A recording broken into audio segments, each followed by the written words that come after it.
Hello, dear dreamer. Welcome to the Gentle Stories. I'm your storyteller tonight, here to share true tales of survival, strength, and the human spirit. Maybe you're here to relax, to drift off, or just feel inspired by what others have overcome. Before we begin, tap like and subscribe to join us on more journeys like this. Tell me in the comments, where are you watching from and what time is it now? Take a deep breath, settle in, and let your mind wander into these gentle stories of resilience. The horizon stretched endlessly, where the golden sands met the deep blue of the ocean. The warmth of the sun lingered on the skin, though it was now dipping below the edge of the world, leaving streaks of crimson and gold in its wake. The wind, cool and salty, carried the scent of adventure and the whispers of the unknown. Amir blinked slowly, his breath steady as he took in his surroundings. He had never expected to find himself here, alone, stranded, but strangely at peace. The wooden wreckage of the small fishing boat he had boarded a day ago now rested in pieces along the shore. He wasn't sure how long he had drifted after the storm hit, but here he was, alive, his heart beating in rhythm with the gentle waves. He ran his fingers through the sand, soft, cool beneath the surface, a reminder that for now this place was his home. There was no fear, only the calm acceptance of what was. He had faith, and that was enough. He sat up slowly, stretching his limbs, listening to the distant rustling of palm trees swaying in the evening breeze. The sound was almost hypnotic, lulling him into a deep sense of presence. He wasn't lost. He was placed here for a reason. His mind whispered the words he had always held on to. Allah does not burden a soul beyond that it can bear. The first priority was water. Though his body ached with exhaustion, he knew he needed to find a fresh source before night fully descended. Rising to his feet, he dusted off the fine grains of sand clinging to his clothes and turned toward the dense green foliage beyond the shore. The sight of tall palms and scattered undergrowth reassured him. Where there were trees, there was life. With steady steps, he walked forward, each movement slow and deliberate.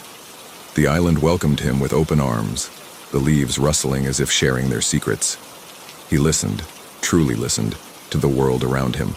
The hum of unseen insects, the soft chirping of evening birds, the way the wind carried stories through the leaves. Everything was in balance, as it was meant to be. His fingers brushed against a low-hanging coconut and he paused. A small smile played on his lips. Water, sustenance. The island had provided, just as he knew it would. As the last light of the sun melted into the ocean, Amir settled against the trunk of a tree, the coconut resting beside him. His eyes traced the stars beginning to pierce the darkening sky, each one a reminder of guidance, of direction. The rhythmic lull of the waves, the whispering leaves, the cool sand beneath him. It was all a melody of peace. He closed his eyes, allowing himself to drift between wakefulness and sleep, cradled by the island's gentle embrace. Tomorrow would bring new challenges, but tonight he rested, knowing that he was exactly where he was meant to be. The first tendrils of dawn stretched across the sky, painting it in hues of pink and gold. The air was crisp, carrying the scent of the ocean and the gentle rustling of palm fronds. Amir stirred, his body still weary, but his mind clear. The night had passed peacefully, the sounds of nature cradling him into deep rest. As he sat up, he noticed the coconut he had found last night. Hunger was a distant sensation, but hydration was essential. He picked up a sharp-edged stone nearby, using it to strike the husk. The effort was slow, deliberate. Each strike echoed through the quiet morning, until finally the coconut split open, revealing the clear, life-giving liquid inside. He drank slowly, savoring each drop, feeling its coolness refresh his throat. It was enough for now. He glanced toward the interior of the island, lush and mysterious, holding secrets he had yet to uncover. He knew that he couldn't stay by the shore forever. If he wanted to find real shelter, perhaps even a way off the island, he would need to venture deeper. With careful steps he moved forward, his feet sinking slightly into the damp earth. The path was not clear, but the signs were there. Twisting vines, birds fluttering between branches, the distant sound of trickling water. His heart lifted at the thought. If there was fresh water, there was hope. The trees thickened around him, their canopies providing shade, casting soft patterns of light onto the ground.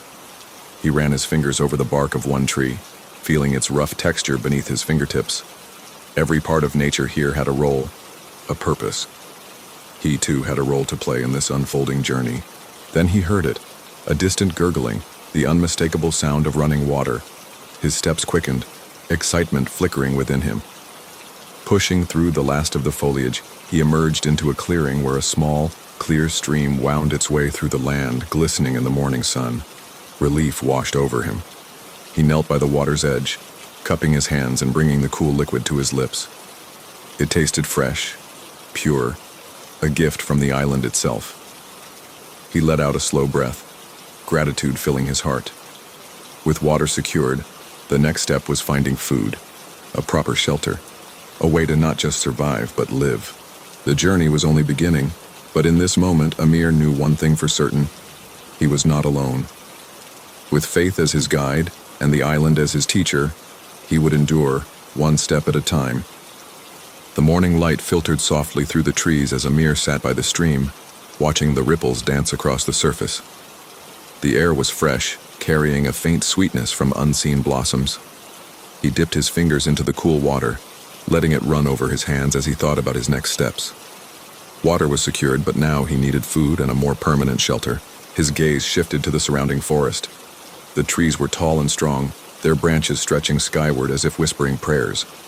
He had noticed a few small fruits scattered near the base of some trees, but he knew better than to eat them without caution. Survival was not just about finding food, it was about finding the right food. Standing, he brushed the dust from his clothes and decided to explore further. As he walked, he kept his senses sharp, listening to the rustling of leaves, watching for any signs of movement. He remembered the wisdom passed down through generations. Nature provides, but one must seek with patience and understanding. A few steps later, he noticed something promising, a low-growing bush with small, vibrant yellow fruits. They resembled something he had seen before, wild figs, perhaps. He reached out, feeling the firm texture between his fingers. But instead of taking a risk, he decided to observe first. If birds or small animals ate them, it would be a sign they were likely safe. He settled nearby, watching as time passed, the steady rhythm of the island soothing him. It wasn't long before a small bird landed on a branch, pecking at one of the fruits before fluttering away. A smile tugged at Amir's lips. Nature had given him an answer. He plucked a single fruit, inspecting it closely before taking a cautious bite. The taste was mild, slightly sweet. Relief washed over him. He gathered a few more, placing them carefully in a fold of his shirt before continuing onward. Now he turned his attention to shelter. The night before, he had rested under the open sky, but he knew the weather could change, and he needed something more secure. He searched for a place that provided natural cover, a rock overhang, a thicket, or even a sturdy tree with broad branches. After some time, he found it. A large tree stood near the stream, its roots forming a natural alcove against a rise in the earth. It was sheltered on one side, partially hidden by vines. With a little work, it could become a safe haven. He exhaled deeply, feeling a sense of purpose settle within him. Each step, each small victory, brought him closer to stability. He wasn't just surviving, he was learning, adapting, and with patience and faith, he knew he would find his way. As the sun climbed higher, he sat beneath his chosen shelter, listening to the rhythmic sounds of the island. The gentle breeze whispered through the trees, and in that moment, Amir felt something unexpected. Peace. The afternoon sun cast long shadows through the trees, its golden light filtering through the leaves in dappled patterns. Amir leaned against the sturdy trunk of his chosen shelter, feeling a quiet satisfaction settle within him. He had water, he had found edible fruit, and now he had a place to rest. But survival was more than just enduring, it was about finding rhythm in the unfamiliar. He closed his eyes for a moment, letting the sounds of the island wash over him. The rustling leaves, the distant crash of waves, the occasional call of a bird. It was all a reminder that life here continued, steady and unhurried. With renewed focus, he decided it was time to improve his shelter. Nature had given him a solid foundation, but he could make it better.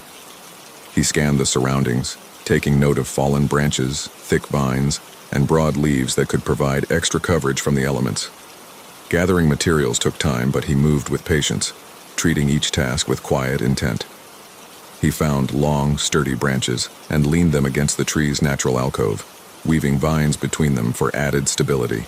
The process was methodical, almost meditative. He layered large leaves over the top, creating a natural canopy that would offer protection from unexpected rain. As he worked, he marveled at the simplicity of it all. Out here, everything had a purpose. Every branch, every leaf, every stone, it was all part of something greater. There was a lesson in that, a reminder that even in the midst of struggle, there was order, there was wisdom. By the time he finished, the sun had dipped lower in the sky, painting it in soft hues of amber and violet. Amir stepped back, observing his work. The shelter was modest, but it was enough. A safe space, a place to call his own, even if just for now. He sat down, exhaustion tugging at his limbs, but a sense of fulfillment replacing the weariness. He had built something with his own hands. He had taken what the island provided and shaped it into something meaningful. Taking a deep breath, he gazed up at the sky where the first stars were beginning to appear. A sense of gratitude filled his heart. He was alone, but not truly. The island, the wind, the trees, they all whispered their quiet reassurances. Tomorrow would bring new challenges, but for now he embraced the peace of the moment. He lay back against the tree, the leaves above swaying gently in the breeze, and allowed his body to relax. The rhythm of the world around him slowed, lulling him into the embrace of sleep, safe in the knowledge that he was exactly where he was meant to be. The first golden light of dawn painted the sky in hues of pink and orange, casting a warm glow over the island. Amir stirred, blinking awake as the gentle breeze carried the scent of the ocean and damp earth. The night had been peaceful, his shelter holding firm, cocooning him in safety. For the first time since arriving, he felt a sense of belonging, not just to the island, but to the rhythm of life itself. He sat up, stretching his limbs and listening to the world awaken around him. Birds chirped in the canopy above, their melodies weaving into the steady murmur of the waves. The island had its own song, a quiet symphony of existence, and Amir was beginning to understand its tune. Today, he needed to focus on sustainability. The fruits he had found were nourishing, but he would need more than just small handfuls to keep his strength up. He had to find a way to gather food more efficiently, to store it for when he might need it most. With careful steps, he wandered along the stream, searching for signs of anything edible. As he moved, he observed his surroundings with new awareness. Each rustle of leaves, each shift in the undergrowth, all signs of life. Then near the water's edge he spotted them, tubers, their leafy tops sprouting from the soft soil. He recognized the plant from home. If these were what he thought, they could be a steady source of food. Digging carefully with his hands, he unearthed the root. It was firm, thick, promising. He set it aside and continued gathering, mindful not to take more than he needed. Balance was key. Nature provided, but it was not to be exploited. His next thought was fire. Nights had been cool, and a fire would offer warmth, light, and the ability to cook. But starting one without tools would be a test of patience. He searched the area, collecting dry twigs, bits of bark, anything that could hold a spark. He found 2 suitable stones and struck them together, watching as tiny flashes of light danced between them. It was slow work, but he didn't rush. Each strike was a step forward, a lesson in persistence. Then finally, a wisp of smoke, a fragile ember. He cupped it gently, feeding it dry leaves, blowing softly. The ember grew, the leaves curled, and a small flame flickered to life. A deep sense of triumph settled in his chest. Fire was more than just warmth, it was survival, a beacon against the unknown. As the sun climbed higher, Amir sat by his modest fire, the tubers roasting in the embers. The scent was earthy, familiar, comforting. He had water, shelter, and now, food he could prepare. Each step, each effort, was bringing him closer to not just surviving, but thriving. He leaned back against his shelter, watching the flames dance, feeling their warmth seep into his skin. He had feared this place at first, but now he understood. It wasn't an enemy. It was a teacher, offering lessons in patience, resilience, and faith. The fire crackled softly, and Amir closed his eyes, a quiet smile on his lips. He was exactly where he was meant to be. The morning air was crisp, carrying with it the comforting scent of smoldering embers. Amir stirred, feeling the warmth of the dying fire beside him. The small flame had been his silent companion through the night. a beacon against the cool darkness. He sat up slowly, stretching as the golden light of dawn filtered through the trees. Today felt different, calmer, more purposeful. His body was adjusting to the rhythm of island life, his mind growing sharper with each passing day. He had water, food, shelter, and fire. But true survival meant thinking ahead. If he wanted to thrive here, he needed to explore beyond his immediate surroundings. He rose to his feet, brushing the sand from his clothes, and took a deep breath. The ocean breeze carried whispers of adventure, of the unknown waiting to be discovered. He decided to follow the stream inland, deeper into the heart of the island. The journey was slow, deliberate. Each step was careful, his senses tuned to the world around him. He noted the patterns in the trees, the subtle shifts in the undergrowth.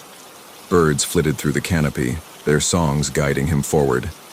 Then, amidst the dense foliage, he spotted something unusual, a break in the trees where the land dipped slightly. He moved closer, parting the leaves, and his breath caught in his throat.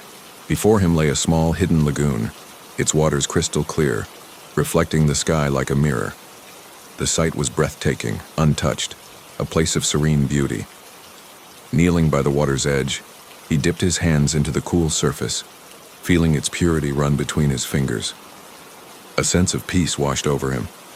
This place, it felt sacred, as if time itself had paused here. He looked around, noticing the variety of plants growing nearby. Some he recognized, wild herbs, edible roots, while others were unfamiliar. This lagoon was more than just a source of water. It was an oasis of sustenance, of possibility. As he gathered a few herbs, he thought of his next step. This island held more than he had first realized. There were resources, signs of life, perhaps even something beyond just survival. Hope stirred in his chest. He filled a makeshift pouch with the herbs and roots before heading back, marking the trees with small notches to remember his path. The sun had risen higher by the time he reached his shelter. As he sat down, placing his findings beside him, a quiet smile played on his lips.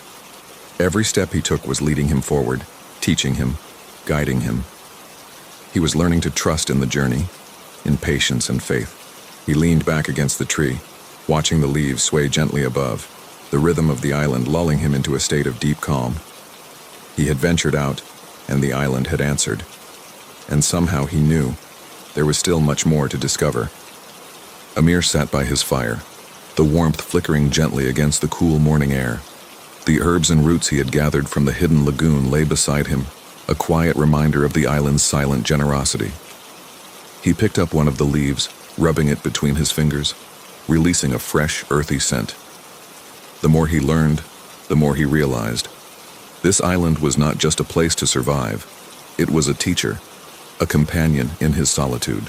He decided today would be about preparation. The resources around him were abundant, but to truly be secure, he needed to store food, strengthen his shelter, and find new ways to sustain himself. With careful hands, he began weaving together strips of bark and long grasses, creating a simple container for storing dried fruits and herbs. The process took time, but it was steady, deliberate. There was something soothing about crafting with his own hands, about shaping raw materials into something useful. Once finished, he placed the stored food inside his shelter, tucking it safely in the shaded nook of the tree's roots. A small but vital step toward security. The midday sun rose high, casting golden light over the treetops. Amir decided to explore further, following a different path than before. He walked with quiet footsteps, feeling the rhythm of the land beneath him. The air smelled of salt and damp earth, mingling with the faint fragrance of unseen flowers. As he moved deeper into the forest, something caught his eye, a narrow trail partially hidden by vines. It was not a natural animal path. It was too deliberate, too structured. His heart quickened. Could it be a sign that someone else had been here before? He followed the path cautiously, his breath steady, eyes scanning every detail. The trees here were older, their trunks thick and weathered. Then, as he rounded a bend, he saw it, a clearing with what appeared to be remnants of an old structure. The wood was aged and worn, partially covered in moss and vines, but the outline was clear. A shelter, abandoned, long forgotten, yet proof that he was not the first to step foot on this island. A shiver ran down his spine, not of fear, but of wonder. Who had lived here? How long ago? And most importantly, had they found a way off the island? He stepped closer, brushing away the vines from what might have once been a doorframe. Inside, the space was small, just a simple structure built from wood and stone.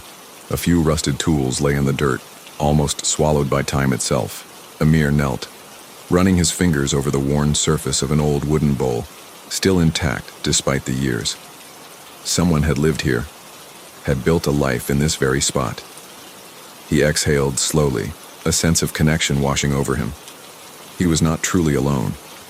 Whoever had come before had faced the same struggles, the same challenges. And perhaps, just perhaps, they had left behind something, some knowledge, some sign of what had happened to them. The island, it seemed, still had secrets to reveal. Amir traced his fingers along the weathered wood of the forgotten shelter, the weight of time pressing against his thoughts. The remnants of the structure whispered stories of the past, of someone who had once stood where he stood now. A lone traveler, a lost soul, or perhaps another survivor. The questions drifted in his mind like ripples on still water. He knelt, brushing away the soil that had gathered over the years. Beneath the moss and decay, he uncovered something, a small rusted tin, half buried in the earth. Carefully, he pried it open. Inside, nestled among dried leaves and time-worn cloth, was a single object, a crude, hand-carved pendant shaped like the crescent moon. A shiver ran through him, not of fear but of recognition. This symbol, this shape, it was familiar, comforting. He turned it over in his hands, tracing its smooth, weathered edges. Whoever had been here had carried faith with them. That thought alone settled something deep within him, like a reassurance sent across time. Slipping the pendant into his pouch, Amir stood and scanned the clearing once more. He had hoped to find clues about how this person had lived, or perhaps escaped, but the shelter held only echoes. Still, there was something profound in knowing he was not the first to walk this path.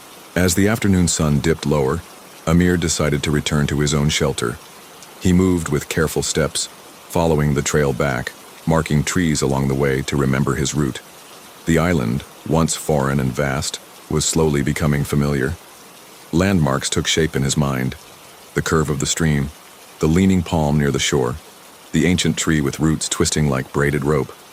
By the time he reached his camp, the sky had softened into warm hues of gold and amber. He sat by his fire, feeding it fresh twigs, watching as the flames danced and flickered. The pendant rested in his palm, a silent companion beneath the starlit sky. His journey was far from over, but tonight, he did not feel alone. The past had left its mark, and the island had spoken in its own quiet way. He would listen, he would learn, and somewhere in the rhythm of wind and waves, he knew, answers would come. The night stretched over the island like a comforting blanket, the stars twinkling above like tiny lanterns guiding the way. Amir sat near his fire, running his fingers over the smooth surface of the crescent pendant he had found. It was a reminder of faith, of resilience, of the unknown stories hidden in the island's embrace. Tonight his thoughts wandered. There was a quiet clarity to solitude, a stillness that allowed the mind to untangle itself. He had come far. What once felt like an unfamiliar wilderness now felt almost like a home. But survival was not just about existing. It was about understanding, about listening to the land and adapting to its ways. His eyes drifted to the sky, tracing the constellations. Navigation, an ancient skill, one that had guided travelers across vast deserts and endless seas. If he could learn the stars, perhaps he could find a way to map the island, to understand its shape and what lay beyond his known boundaries. With renewed purpose, he smoothed a patch of sand beside him and began sketching, using a small twig to etch the patterns he had memorized. The stream, the hidden lagoon, the abandoned shelter, each point connected, forming a picture of his world. It was still incomplete, but it was a start. Tomorrow he would explore again, but with direction. He would follow the landmarks, track the movement of the sun, and search for high ground. If he could find a vantage point, he might see the island in its entirety, its borders, its secrets, and maybe even a path home. A soft breeze carried the scent of the ocean, mingling with the warmth of the fire. Amir leaned back, exhaling slowly, feeling a deep sense of purpose settle within him. He was not lost. He was learning. He was growing. And step by step, he was drawing closer to something. An answer, a revelation, or perhaps simply a deeper understanding of himself. As his eyelids grew heavy, he allowed himself to rest, the rhythm of the waves lulling him into sleep. The journey was not over yet, but he was ready for whatever the island had yet to reveal. The island had become a part of Amir, its rhythms, its quiet beauty, its challenges. Each day he grew more attuned to the land, listening to its whispers, understanding its language. His shelter was now a place of comfort, his routine one of patience and mindfulness. But the island had one last secret to offer. It was late afternoon when Amir decided to climb the tallest hill he had discovered on his travels. From there, he would get a better sense of the island's geography, perhaps glimpse the coastline or even spot a distant ship on the horizon. The sun bathed the island in golden light, casting long shadows across the terrain as he made his way upward, each step bringing him closer to a vantage point he had long desired. The climb was slow but steady, his heart beating in time with the pulse of the earth beneath his feet. He thought of the pendant in his pouch, the symbol of faith he carried with him, something that connected him to the past, to those who had come before. It had been a symbol of hope for them, and now it was for him too. As he reached the summit, the view took his breath away. Below him, the island stretched out in all its untouched beauty, lush green forests, rocky outcrops, and golden beaches meeting the turquoise sea. It was as though the land itself was alive, breathing, thriving in its own way. But as his gaze shifted further, a flicker of something caught his eye. At the farthest edge of the island, barely visible through the haze of the horizon, there was something different. A boat, or perhaps a structure. He could not tell for certain, but there was something there. His heart quickened. Could it be? Could there be a way off the island after all? For a moment he stood there, just watching, letting the reality of the moment sink in. It was a fleeting hope, but it was enough. The island had given him so much already. The strength to survive, the wisdom to adapt, and now, perhaps, a way forward. With new determination, Amir began his descent, moving with purpose. He had his direction. He had a goal. As he neared his shelter, the sky had darkened, the stars beginning to twinkle above. He sat by his fire, the soft crackle of the flames soothing his tired body, and the distant waves continued their rhythmic song. His thoughts turned to the journey ahead. The island had been his teacher, his refuge, but it was time to move on. Whatever lay ahead, Amir was ready. He had learned to trust in himself, to trust in the land, and most importantly, to trust in his faith. And as he lay down, the cool night air wrapped around him like a soft blanket, Amir knew that tomorrow would be the beginning of the next chapter. The sky stretched endlessly above, a vast expanse of soft blues and wispy clouds drifting like whispers across the heavens. A gentle breeze carried the scent of pine and earth, weaving through the tall trees that swayed with a rhythmic grace. The world here was quiet, save for the occasional rustling of leaves and the distant call of a lone bird gliding across the open sky. Adam inhaled deeply, letting the crisp mountain air fill his lungs. It was meant to be a peaceful retreat, a break from the noise of the city, a time to reconnect with nature and himself. He had planned everything carefully, a remote yet accessible hiking trail, provisions to last the weekend, and a simple tent to sleep beneath the canopy of stars. Yet, nature often had its own plans. The morning had started like any other. Birds chirped in harmonious melodies, the golden sunlight filtering through the towering trees. Adam packed his gear, secured his compass, and set off on a short exploration before heading back to his campsite. The path was well marked, winding gently through a thick forest of evergreens. But as time passed, the landscape began to shift subtly. The trees grew denser, their trunks towering like silent sentinels. The path, once clear and familiar, became less distinct, dissolving into the undergrowth. He frowned, retracing his steps, but the way back seemed different. Had he taken a wrong turn? A trick of the mind? His heart remained steady, his breath controlled. Panic had no place here, only patience. He checked his compass. North. He needed to head north. His campsite was in that direction. Yet as he walked, the forest seemed to close in, the familiar sounds of chirping birds fading into an eerie silence. The wind whispered through the branches, carrying with it a quiet unease. The realization settled gently but firmly. He was lost. Adam took a slow breath, grounding himself. Worry was natural, but fear was a choice. He remembered the wisdom of patience, the strength of faith. Everything in this world had purpose, even the unexpected detours. He whispered a quiet prayer, seeking guidance and clarity. Lost was just a word, not a fate. He had his mind, his instincts, and above all, his belief that no struggle was without meaning. The sun was still high, giving him ample time to think. He needed to conserve energy, find a source of water, and mark his surroundings. Survival was not about fighting nature. It was about understanding it. He took one last look at the narrowing path behind him before moving forward, deeper into the whispering wilderness where every step was a lesson and every breath a moment to trust in the journey ahead. Adam moved with steady steps, his senses attuned to his surroundings. Every rustling leaf, every shifting shadow told a story. The sun, now drifting westward, painted the treetops in hues of gold and amber. He knew that soon the evening would settle in, bringing with it the quiet chill of night. He paused near a fallen tree, its roots twisted like gnarled fingers reaching into the earth. A stream murmured nearby, its soft gurgling a welcome sound. Water, his first necessity. He crouched beside it, cupping his hands to take a sip. The cool liquid refreshed him, soothing his mind and body alike. Looking around, he took stock of his resources. The towering trees provided shelter, the stream a vital source of hydration. His supplies were limited, but his knowledge was not. He remembered the teachings of resilience, how patience often bore the best results.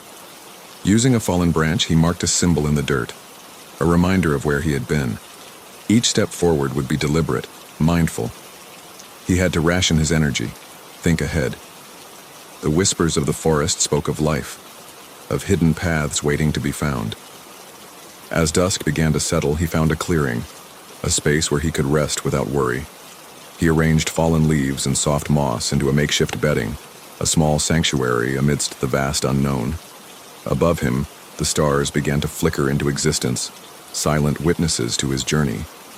With a final whispered prayer, he closed his eyes, letting the gentle hum of nature cradle him into rest. The night was quiet, the forest alive in its own peaceful rhythm. Tomorrow would bring new choices, new paths.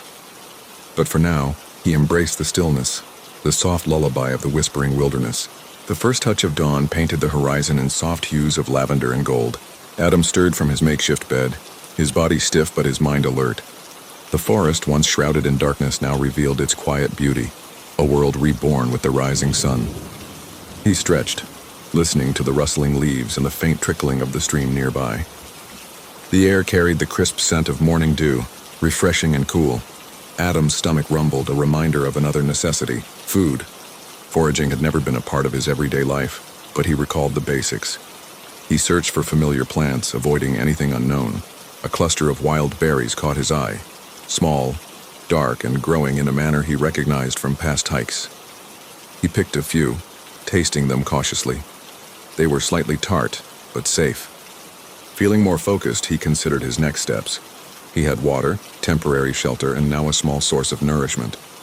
But he needed direction.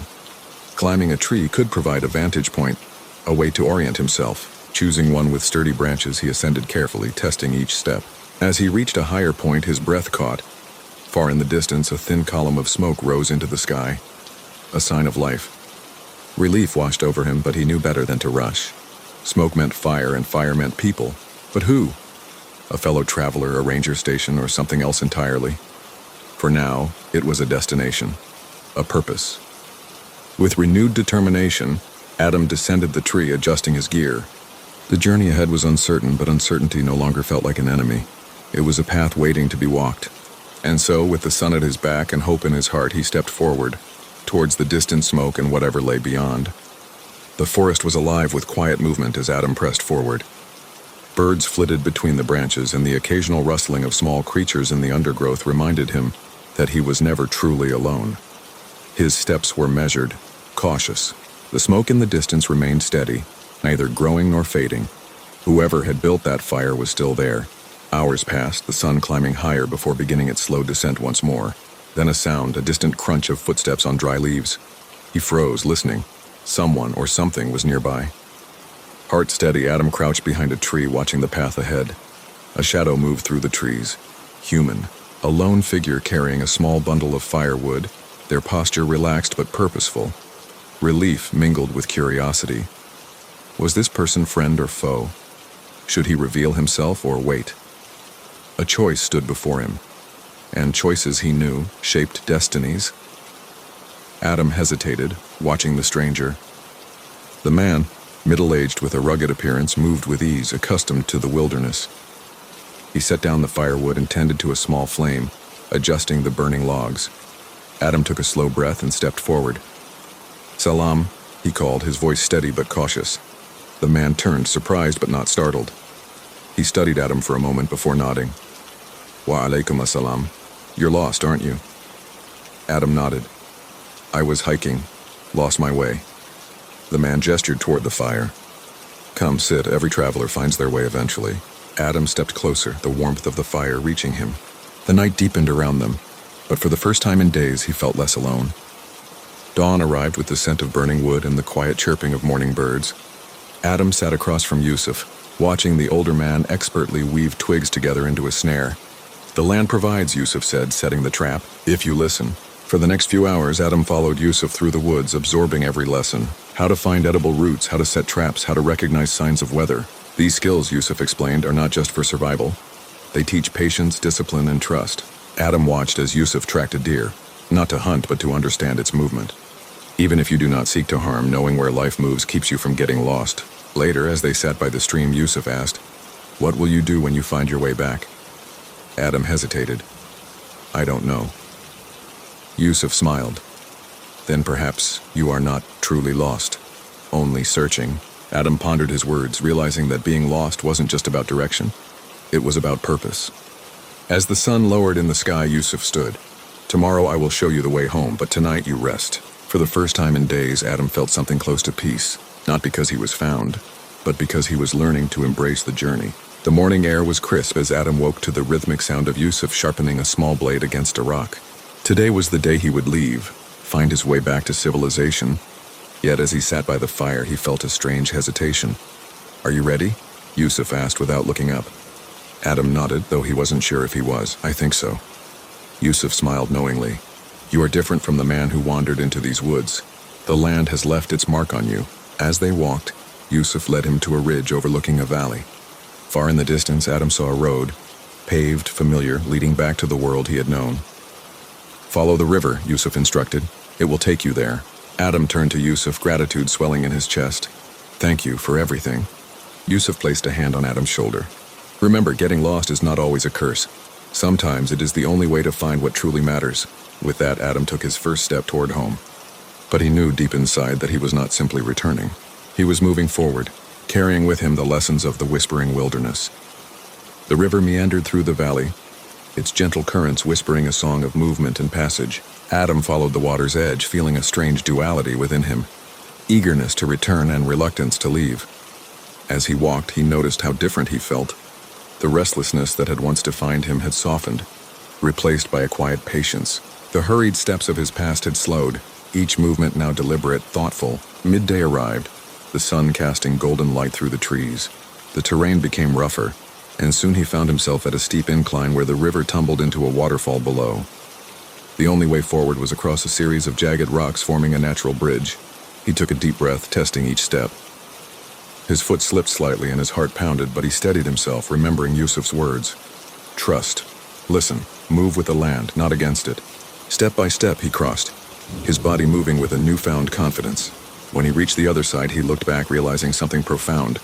This was more than just survival. It was growth. As the sun dipped lower, Adam saw something ahead, a wooden signpost weathered and leaning slightly. Civilization was near, but was he ready to return? As the sun began its descent, casting an amber glow over the valley, Adam reached the weathered wooden signpost he had spotted earlier. The letters were faded, but he could still make out the name of a nearby town, proof that civilization was within reach.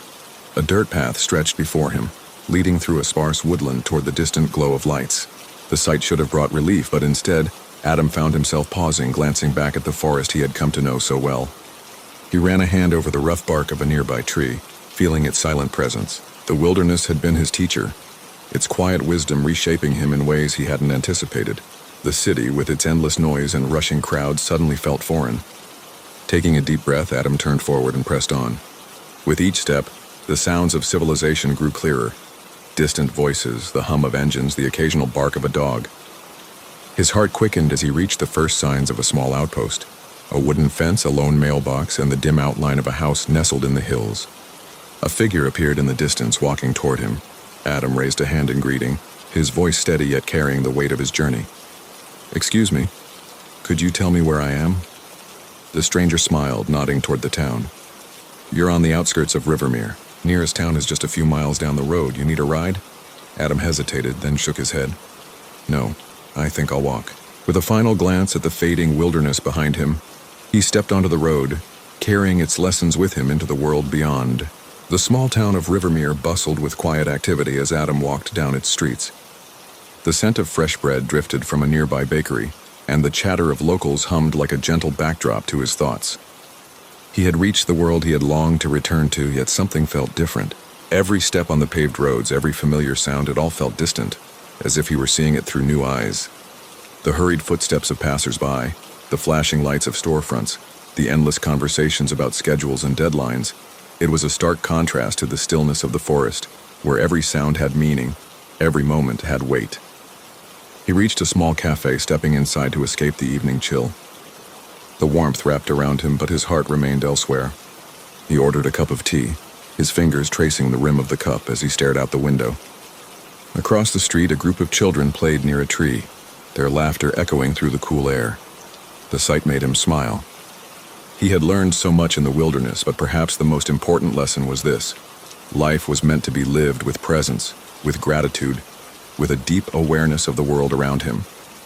The old Adam would have rushed to his apartment, eager to check emails, catch up on work, re-enter the familiar chaos of daily life. But the new Adam sat still, sipping his tea, feeling the warmth of it seep into his bones, listening to the world as if hearing it for the first time. He thought of Yusuf, of the river, of the firelight flickering against the darkened trees. The wilderness had not just been a test of survival. It had been a teacher, revealing the simplicity of existence, the beauty of patience, and the wisdom of trusting the journey. As he stepped out of the cafe, the night sky stretched above him, endless and full of promise. He took a deep breath, exhaling slowly. He was home. And yet he knew the wilderness would always call him back. The desert never speaks loudly. It murmurs like a quiet memory drifting on the wind. And on the morning Idris left his village, the wind carried a promise of something unknown, yet divinely guided. Idris was not a warrior, not a hunter, just a humble calligrapher, a man who made his living by painting the words of Allah on scrolls for the market. But life has a way of calling you away from comfort. That morning, the sun had just begun to touch the sandstone walls of Al-Nura, a peaceful village nestled near the edge of the Wadi Kamar, a place where the date palms swayed gently in the wind, and the call to Fajr prayer echoed like a lullaby before dawn. Idris wrapped his woolen cloak around him, his satchel light holding only a water skin, a few dates, and a worn journal.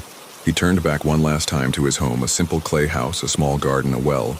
He was not fleeing. He was following. Following a dream he'd seen 3 nights in a row, a dream of walking, endlessly, until the sand turned green. And in the dream, an old man with eyes like stars whispered, "When the wind shifts, follow it. Your risk is not here anymore." He didn't fully understand it, but his heart, it had already begun the journey before his feet ever did. He left after Fajr, the village still asleep, the sky painted in soft lavender. As he crossed the edge of the wadi, the terrain shifted. Sand became stone, the air drier, more silent. Yet Idris felt peace.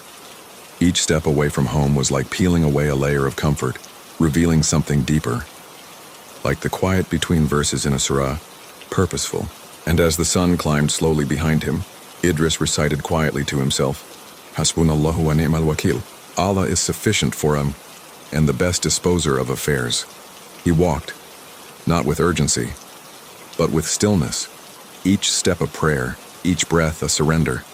He didn't know where he was going, only that he was meant to go. By midday, he reached a lonely acacia tree. its twisted branches like arms reaching for shade that didn't exist. There he sat, took a sip of water, ate one date, and wrote, Day 1. The silence is louder than the market, but kinder. I feel watched, but not in fear. As if the desert itself is waiting to see who I'll become. Evening approached slowly, as it always does in the open plains. Long shadows stretched like story scrolls. The wind cooled. The stars began to blink open above. Idris laid his mat on the sand, faced the Qibla, prayed Maghrib. There was no roof, no walls, just the open sky. And tawakkul, pure, peaceful reliance. And as he lay back, the sky unfolding like a giant canopy, he smiled faintly. Ya Rab, he whispered, I don't know where this path leads him, but I trust you. The wind stirred again, and with it, a faint sound. Soft, almost like a flute. Or maybe it was just the whisper of the wadi telling him you've begun. The desert has no signposts, no carved arrows, no roads etched in stone. Yet Idris walked with certainty, not in the direction of the map, but the direction of his heart. Morning light spilled like golden ink across the horizon. Idris stirred beneath the acacia tree, his mat dusted with a fine layer of sand. A bird chirped softly above, perhaps curious, perhaps lonely. He sat up slowly, brushing his journal off with care, and whispered, Alhamdulillah. Another day, another breath. He opened the leather-bound book and wrote, Day 2. The silence teaches more than books ever did. I'm beginning to hear things, not with my ears, but with something deeper. As he packed his things, he noticed something odd. There were no footsteps in the sand behind him. The wind had erased them, completely, as though the desert had swallowed yesterday whole. Was it a sign, or just the nature of sand? He remembered something his father once told him. When Allah wants to lead you forward, he sometimes makes you forget the way back. Idris smiled faintly. The sun rose higher, and with it the temperature, but his heart remained cool. He paced himself. Every few hours he'd rest in the shade of scattered rocks, taking small sips of water and reciting verses quietly to himself. Indeed, with hardship comes ease. Then sometime around midday he saw it. A path, faint, winding, hidden between two low dunes. It didn't look like a trail made by caravans or animals. It was too narrow, too clean, as if it had been left there for him. He paused. And then he remembered the dream. The old man had walked on such a path. Without fear, Idris followed it. The ground here was firmer, the wind quieter. The path led to a peculiar sight, an abandoned stone well half buried in sand. Strange, because there had been no sign of settlements for miles, no village, no markers. Curious, he approached it. The stone was warm beneath his fingers, ancient but intact. He dropped a pebble in. Nothing, no splash, no echo, just silence. But as he leaned closer, he heard it. A whisper, not from the well, but from behind him. A soft voice, not frightening, not loud. It said only, keep walking. He turned. No one. But somehow, that was the answer he needed. Idris stepped away from the well, feeling oddly lighter. The kind of lightness that comes not from knowing the path, but knowing you're not alone on it. He continued walking. By sunset, he had reached a small rise, and from the top he saw something glint in the distance. Not gold, not water, but something reflective. He would reach it tomorrow. That night he made camp beneath a sliver of moon. He prayed. He reflected. He whispered again with eyes closed, Ya Allah, I am yours. Lead me where you will. And in the quiet that followed, the wind replied, not with words, but with peace. The desert does not rush, it watches, it waits. And if you're patient, it begins to reveal things, not just around you, but within you. Idris woke before Fajr, as he always did. The stars still blanketed the sky, and the crescent moon lingered like a quiet witness overhead. He performed wudu with the last of his water, using it sparingly, gratefully. Each drop felt like a gift. As he prayed, the stillness of the desert seemed to lean in, as if listening. After prayer, he wrote in his journal, Day 3, the emptiness is beginning to feel full, full of signs, full of secrets, or perhaps full of myself, now becoming clear. As dawn broke, Idris set off toward the glinting object he had seen the evening before. It took him hours. The land stretched wide, almost endless, but the shine remained, steady, waiting. When he finally reached it, he found something unexpected. A small round mirror half buried in sand. Its frame was old brass, ornate, slightly tarnished, clearly handmade. He picked it up gently. It felt warm, as though someone had held it just moments before. He looked into it, and what he saw was not just his reflection, but his eyes, softer, more weathered, more aware. The longer he stared, the more he saw not what he looked like, but who he was becoming. A traveler, a seeker, not of treasure or escape, but of meaning. And behind his reflection, for the briefest moment, he thought he saw someone, a figure in white, walking past in the background of the mirror. He turned quickly. No one, just the desert, humming softly. But his heart didn't race, it calmed, as if being reminded you are not alone. Idris held onto the mirror, not for vanity, but because it felt like part of the journey. A sign, a companion perhaps. He continued walking, and by late afternoon the wind began to pick up. Not violently, just enough to carry a scent, something faint and sweet, like jasmine. Impossible, he thought, but it grew stronger, leading him toward a small outcrop of stones arranged in a circle. In the center, a single flowering plant, white petals, delicate, alive. In the middle of the desert. Idris knelt beside it, speechless. He didn't touch it, didn't pick it, just looked, and then whispered, Subhanallah. He sat in that circle of stones until the sun began to fall, writing, reflecting, breathing. Before sleep, he made dua.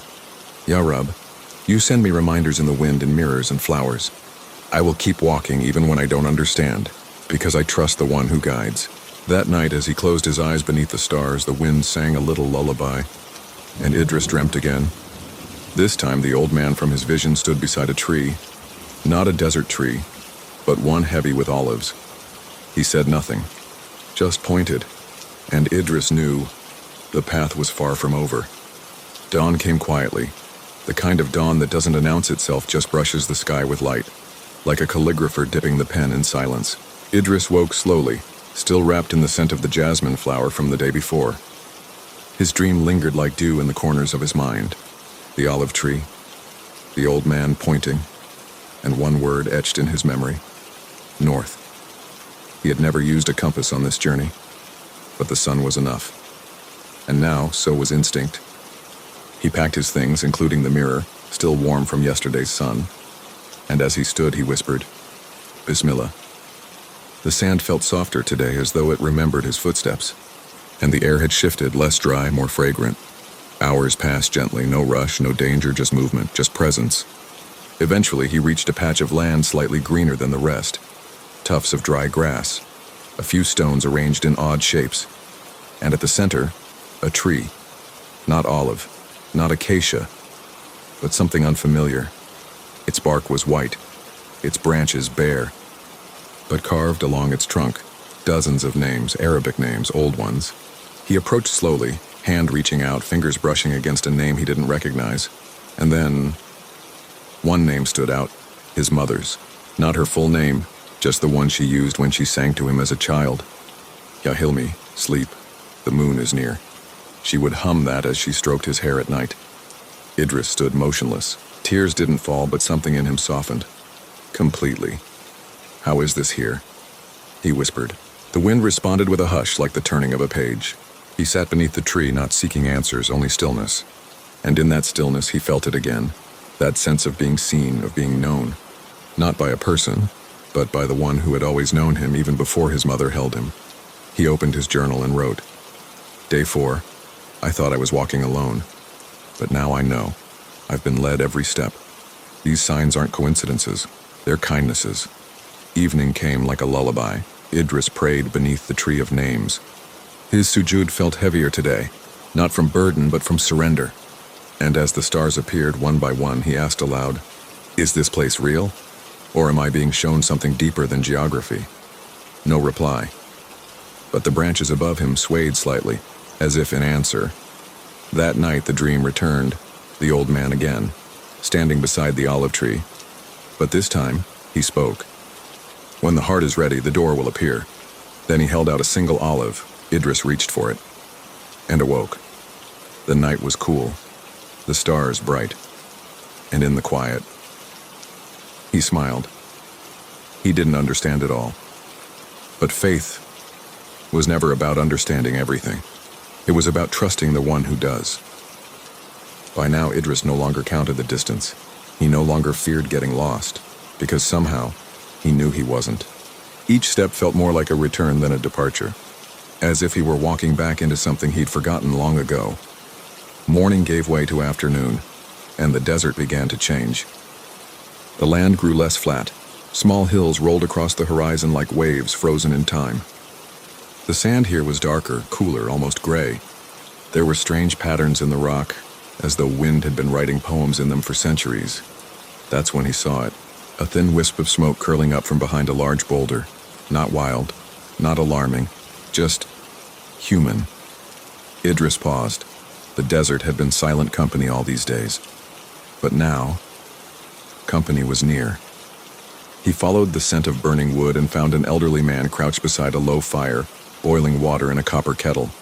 His robe was faded blue, his beard white as salt, and beside him, a glowing oil lamp, its flame steady despite the breeze. The man looked up as Idris approached, smiling before Idris could speak. "You came," he said gently, as if he'd been expecting him. Idris blinked. "Do I know you?" The man chuckled softly. "Not with your mind, but maybe with your heart." He gestured for Idris to sit. There was no fear, just calm. The man poured tea, bitter and hot. No words were spoken for a while, just the crackling fire, the steam rising, the peace between two strangers. Finally, Idris asked, "Are you a traveler too?" The man nodded. "We're all travelers. Some of us just remember it sooner." Idris looked at the lamp beside him. Its flame flickered gold, never faltering. "What is that?" he asked. The old man leaned in. "This," he said, tapping it gently. "It's a reminder." "Of what?" The man smiled. "That light doesn't come from knowing everything. It comes from walking even when you don't." Idris sat quietly with those words. Then, for the first time in days, he laughed just a little. It felt good, like water for the soul. The old man stood and pointed north. "There's a cave," he said. "Past the next hill. You'll find it by Asr. Rest there. The wind is strong tonight." Idris nodded, though no directions were given. He didn't need them. He stood, bowed slightly in thanks. "May Allah reward you," he said. The old man smiled again. "He already has." And just as Idris turned to leave, the man called out, "Idris!" He froze, slowly turned back. "I didn't tell you my name," Idris said. The man just nodded toward the lamp. "It knows," he replied. "Go now, and take this." He handed Idris the lamp. It felt warm in his hands, comforting, familiar. As he walked away, Idris didn't look back. He didn't need to. By Asr, he reached the cave. Small, hidden, but safe.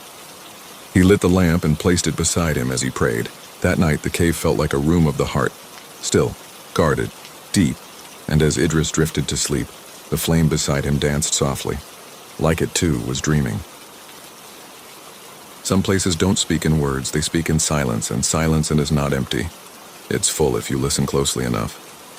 Idris slept deeply in the cave, the kind of sleep you don't remember, only feel, like being held gently by the earth itself. When he awoke, the lamp was still lit, unflickering, unburnt. He sat up slowly, wrapped in stillness. Not the lonely kind, the sacred kind. He stepped out of the cave as the morning light painted gold across the rocks. A strange peace wrapped around everything. No wind, no sound, only light. He stood for a while, looking out at the hills. He felt small, but not insignificant. He wrote in his journal, "Day 6. I thought I needed answers, but maybe I just needed the questions to quiet down." Back inside the cave, he explored its walls. Carvings, faint, ancient, a tree, a star, a drop of water, a path, a hand open to the sky. Each symbol felt intentional, not made to impress, made to remind. He placed his palm on the carving of the hand and closed his eyes. And for a few heartbeats, he felt something, stillness expanding inside him. Not a vision, not a voice, just a nearness. A verse rose in his memory. We are closer to him than his jugular vein. Tears touched his eyes, not from sadness, but from remembering something he didn't realize he'd forgotten. After Dur, he found a small spring near the cave entrance, hidden beneath stones but flowing, cool, clear. He drank slowly, washed his face, whispered, Alhamdulillah. And just as he returned to the cave, he saw it, a single feather, white, clean, resting where his prayer mat had been. He looked up. No birds. He picked it up gently, holding it like a message without words. "What are you showing me?" he asked, voice barely above a whisper. The silence answered not with explanation but with presence. The feather felt like a promise. He added it to his journal tucked between the pages. That evening he didn't travel. He simply sat at the mouth of the cave watching the sun dip below the dunes. He lit the lamp again. Its glow reflected in his eyes, and he realized he was no longer searching for signs. He had become one. That night, he dreamt again. This time, no olive tree, no old man. Just a field of stars above him, closer than ever before. One star pulsed slightly brighter than the rest, and he understood. There was more ahead. But for now, this moment was enough. By now, time had softened. Idris no longer asked what day it was. He moved with the sun, prayed with the sky, and rested with the stars. The cave had served its purpose. With the lamp tucked in his pack and the feather in his journal, Idris continued onward, following no map, only the quiet nudge of something deeper. The terrain began to shift again. The sand gave way to patches of cracked earth. More trees, palm groves, old and knotted. The breeze carried hints of cinnamon bark and dry dates. That's when he saw the rooftops. Low, earthen homes half sunken into the ground. Walls faded with time. No smoke, no sound. A village, empty, yet not abandoned. Idris entered slowly, respectfully, like stepping into someone's memory. The doors were open, not broken, just ajar, as if the people who lived here had left gently, not in fear, but in peace. In one courtyard, he found prayer beads perfectly placed on a stone table, a bowl with dry figs still intact, a rolled-up prayer mat. Time had paused here, and the air whispered stories that didn't need voices. He sat in the center of the village square. Birds flew overhead. The breeze stirred the dust like faded echoes of footsteps. He whispered aloud, "Who lived here?" No answer, but again, no fear, just stillness. And then, he heard something, a soft, rhythmic tapping, not threatening, just deliberate. Following the sound, he entered a small home. Inside, a single wooden window swung gently open and closed in the wind, its frame tapping against the clay wall like a heartbeat, and carved into the wood above it. In stillness, you will remember. He sat beneath it, and remembered. Not events, not places, but feelings. The kindness of his father's hand when he was ill. The sound of his mother's Quran after Fajr. The way the world looked when he first truly believed in dua. He smiled. Not because it was nostalgic, but because it was true. Asr approached and he found a well near the village's edge, dry. But beside it, someone had carved something into the stone rim. A single word, saber. Patience. Idris sat beside it for hours, not waiting, just being. Before Maghrib, he found a small clay lamp hanging in one of the doorways, almost identical to his own. He lit both, placed them side by side. Twin flames, swaying but steady, and he whispered, "Whoever you were, your peace still lives here." That night he slept in one of the home's clean floor, a low pillow of woven reeds. He lay down facing the open door, stars in full bloom above him. And in his dream he walked through the same village. But now it was filled with people, laughing, praying, cooking.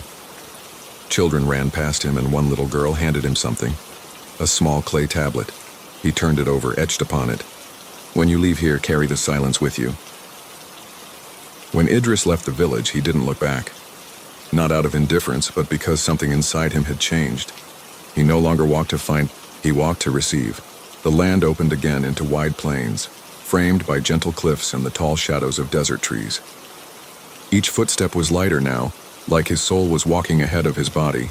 As he walked, clouds began to gather, soft, silver, thin.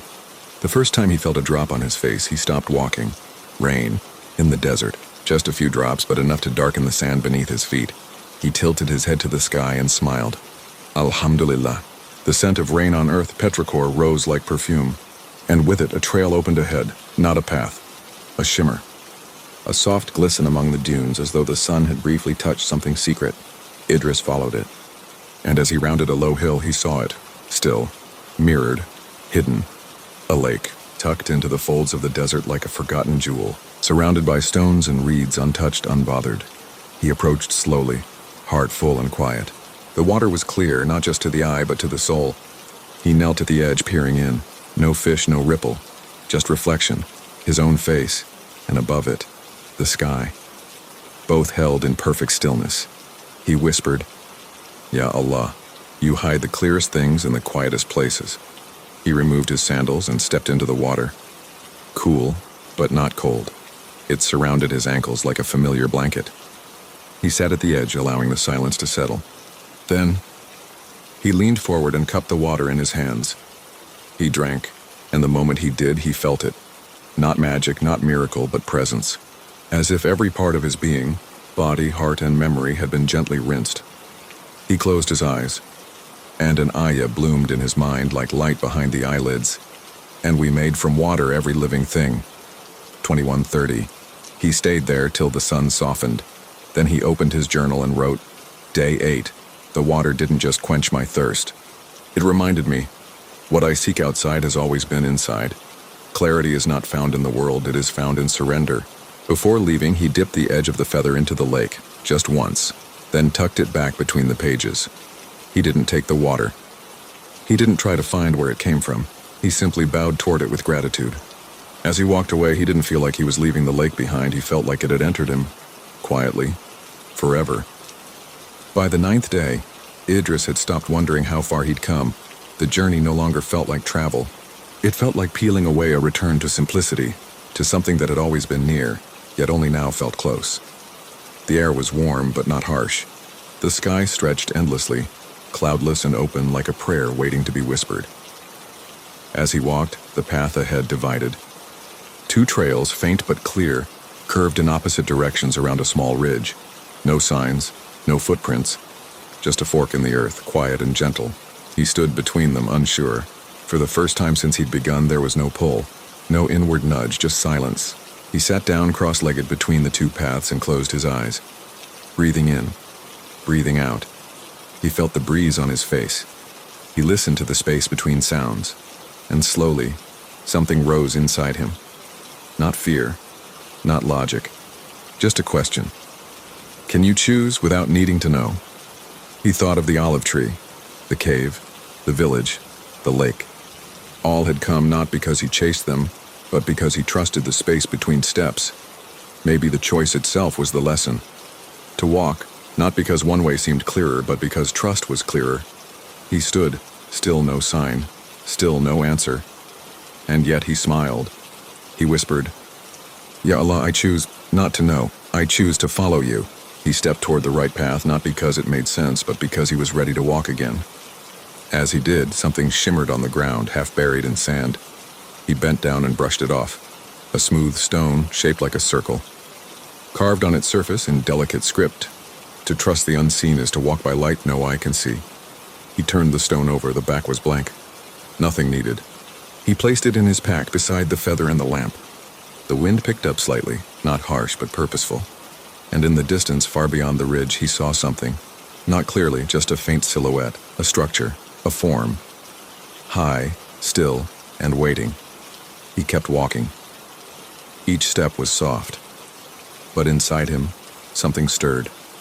Not urgency, but nearing. That night he didn't find a cave or a village or a spring. He simply lay under the stars on open sand. And for the first time, he felt completely at home in the middle of nowhere. The sky above him was silent, but its silence was full. He whispered, "One more step tomorrow, and I'm ready." The lamp flickered beside him. The feather rested against his chest. And in the final moment before sleep took him, he saw the silhouette again in a dream, closer now. And this time, it was a doorway. Morning came not with the sun, but with light. Soft and golden, pouring over the dunes like mercy descending. Idris awoke with ease. No stiffness, no weariness. His soul felt rested in a way sleep alone could never give. He stood slowly, folded his blanket, and looked ahead. There it was, the silhouette he had seen in the dream. Now real, now near. A tall stone archway standing alone in the open desert. No building, no door. Just a frame, ancient, elegant, and still. It didn't guard anything. It invited. Idris approached quietly. Each step matched the rhythm of his breath. He paused at the edge of the arch. No plaque, no explanation, just space. He reached out and touched the stone. Warm from the morning sun, smooth, weathered. Then he stepped through it. Nothing changed around him. The sky was the same. The sand was the same. But inside, something shifted. A stillness, as if the world exhaled and he could finally hear the echo of his own soul. He sat down just beyond the arch and closed his eyes. And then, not a vision but a knowing, that the entire journey had never been about reaching a place. It had been about removing the noise layer by layer until only truth remained. He saw himself not lost in the desert, but found in surrender. The olive tree, the cave, the village, the lake, they were not milestones, they were mirrors, each revealing what was already within him. The lamp, now almost out of oil, flickered once more beside him. He lifted it and smiled. "You brought me this far," he whispered, then gently blew it out. The feather in his journal fluttered as the wind passed. He opened the pages and tucked the stone inside, beside it. A verse came to his heart. "Indeed, in the remembrance of Allah do hearts find rest." 13:28. He looked up at the endless sky. No urgency to leave, no need to stay, because he now carried the place within him. Peace wasn't ahead. It had always been there beneath the layers of thought, fear, and seeking. He whispered his final entry aloud. Day 10. I didn't find answers. I found silence. I found presence. I found him. Idris stood once more. He turned from the arch and began walking, not because he had to leave anything behind, but because peace moves with those who carry it. And as the wind brushed his face, he heard it not with his ears, but with his heart. A whisper, not from the wadi, but from within. You are never alone. The sun dipped low over the small village of Nurabad, casting golden light across the fields of barley swaying gently in the wind. A soft breeze hummed through the trees, carrying the scent of earth and fresh spring blossoms. It was the kind of evening that made time feel slower, as if the world were breathing in deeply before holding its breath. Yusuf sat at the edge of his family's garden, quietly tying a bundle of dried herbs with twine. His fingers moved with practiced calm, but his heart was stirring with the weight of a decision he hadn't spoken aloud, not even to his younger brother, Amin, who sat nearby sketching birds in the dust with a stick. The world beyond Nurabad had always called to Yusuf, not with excitement or wild dreams, but with a quiet yearning, like a dua whispered in the night. He didn't seek glory or riches. He only longed for stillness, solitude, and to live a life closer to Allah's creation. In his heart he knew it was time to leave. That night, long after his mother had lit the lanterns and the azan for Isha had echoed gently over the hills, Yusuf quietly gathered a few belongings. A small satchel with his father's old compass, a leather-bound Quran wrapped in cloth, some dried figs, a flask of water, and a woolen blanket. Nothing more. He left a note for his family by the window. I am well. I am going to live in the quiet lands, to learn, to reflect, and to return a better son. I'll be with the mountains where the sky meets the trees. Inshallah, I will come back. The night air was cool and comforting as he walked out of the village, barefoot on the soft earth, guided by starlight and the memory of every path he'd ever wandered as a boy. Yusuf's journey took him through the moonlit forest beyond the valley. The trees whispered overhead, leaves rustling like gentle voices, and the forest floor was soft with moss and fallen petals. Occasionally he paused to listen, to the distant call of an owl, the crackle of a twig beneath a deer's foot, or the trickle of a stream nearby. He moved slowly, peacefully, as though the land itself welcomed his presence. By Fajr, the sky had turned to pale blue and the birds began to stir. Yusuf found a small clearing beside a stream and made his first camp. He performed wudu with the cold, fresh water and prayed on a smooth patch of earth, his forehead touching the soil with gratitude. It was here, in the stillness of nature, that he felt closer to the Creator than ever before. As the sun rose, warming the earth, Yusuf sat with his back against an old tree, watching sunlight dance across the water. There was no fear, no urgency, just the soft rhythm of the forest and the steady breath of the land. Days passed like chapters in a book, each one a little different, yet comfortingly the same. Yusuf foraged for wild berries, herbs, and clean water. He journaled in the margins of his Quran, reflecting on verses that spoke to patience, tawakkul, and gratitude. He spoke to the trees like old friends and listened to the wind as if it carried stories meant only for him. On the seventh evening, a gentle rain fell. Yusuf built a simple shelter from fallen branches and wide leaves. The sound of rain on the canopy above lulled him into a deep, peaceful sleep, wrapped in his wool blanket, the Quran at his side. But before he drifted off, he noticed something, a low humming sound deep in the forest. Not threatening, just curious. He sat up, listening carefully. The sound faded, like a whisper carried away on the wind. Perhaps it was only the rain, he thought, or the trees singing to each other. Still, he marked the direction of the sound in his mind. Tomorrow he would follow it. The morning after the rain felt like waking in a dream. Mist clung to the forest floor in soft waves, rolling between tree trunks like ancient breath. Yusuf emerged from his shelter slowly, brushing damp leaves from his shoulders. The gentle hush of the forest was peaceful, yet the memory of the low hum from the night before tugged at his thoughts.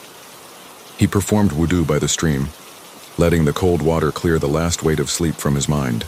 The prayer that followed was quiet and steady, each word grounding him in peace. But once he said salam to his right and left, Yusuf looked into the trees again, heart gently stirred. That sound, it hadn't been imagined. He took only what he needed from his shelter, his satchel, flask, and Quran, and left the rest beneath the branches. He marked the path with small symbols of tied grass, careful to not disturb nature too much. The forest was wide, but Yusuf had learned by now. Every place has its signs and every journey has its rhythm. By mid-morning, Yusuf reached a denser part of the woods. The trees grew taller here, their bark darker, their leaves thicker. The air was cooler, scented with pine and something faintly sweet. Wild honeysuckle, perhaps. His footfalls softened by the bed of moss, Yusuf moved almost silently, listening for that sound. Then he heard it again. A low, steady hum, like the wind passing through a hollow trunk or the echo of distant chanting. But it didn't come from the sky. It seemed to rise from the earth itself. He followed it carefully, pausing often, allowing the forest to guide him. Finally, he came to a clearing, a small, almost hidden meadow ringed by tall stones, each covered in lichen and age. In the center was an old, dry well, half swallowed by vines. The sound was coming from beneath it. Yusuf approached with caution, not fear. He knelt beside the well and looked in. Darkness. But the humming was clearer now, gentle, rhythmic, like a heartbeat. He called out softly, "Assalamu alaikum, is anyone there?" No reply. Only silence. And then birdsong. One note, then another, then many, rising like dawn itself. Yusuf smiled, stepping back from the well. Whatever this was, it wasn't threatening. It felt ancient, yes, but also serene, as though the forest was alive in its own sacred way. Yusuf stayed in the meadow that day. He set up a new shelter near the edge, where the sun filtered through branches. He collected some wild mint and greens, then boiled water using a small fire of dry twigs to make a calming tea.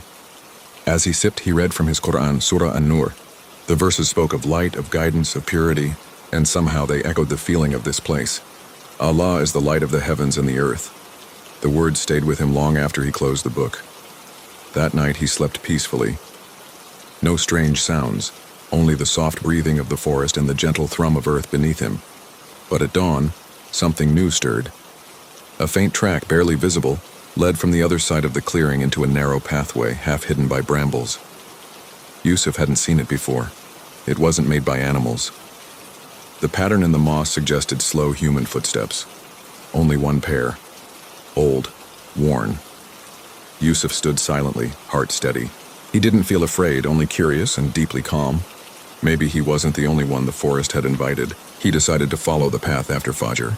As he prayed in the clearing, sunlight spilled through the trees like golden silk. His forehead touched the earth with more conviction than ever before. He didn't know where this path would lead or who had walked it last, but he knew he wasn't lost. He was exactly where he needed to be. And in the quiet of that sacred place, Yusuf smiled. The soft glow of Fajr still lingered as Yusuf stood at the edge of the hidden path. Mist clung low over the mossy trail and dew shimmered like silver beads on every leaf and branch.